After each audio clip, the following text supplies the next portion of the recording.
first ชีวิตខ្ញុំខុសពីរឿងនេះទីគ្មានអ្វីល្អឥតខ្ចោះ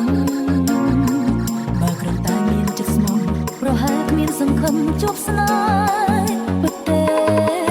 បើរបងប្រៀបដូចជាព្រះអង្គម្ចាស់ខុសឆ្ងាយណាស់អូនដូចកង្កែបអភ័ព្វស្នេហ៍ចង់នៅក្បែរណាំក្នុងថែប្រហែលបានត្រឹមប្រាថ្នា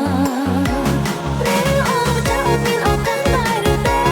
បានទ្រង់ពេលពួកយើងហាក់នៅឆ្ងាយពីគ្នាលើកងទឹកនឹងត្រជាក់រលានឹងចិត្តគំពីមានទឹកដីអស់ស្រកចំព្រះអង្គម្ចាស់បានឆ្លងថាខ្លួនជាអ្វីនៅក្បែរថ្លៃក៏មានគ្នាទីនោះពុំលោកស្នេហា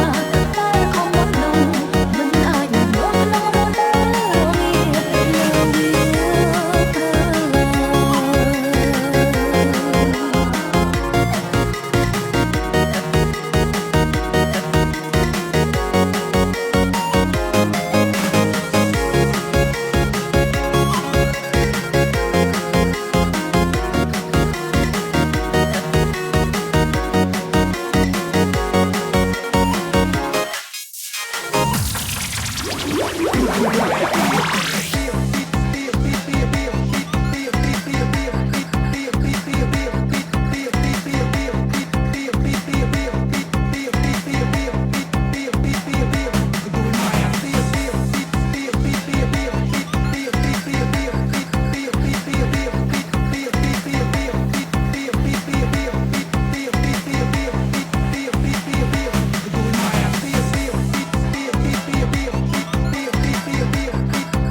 Lay first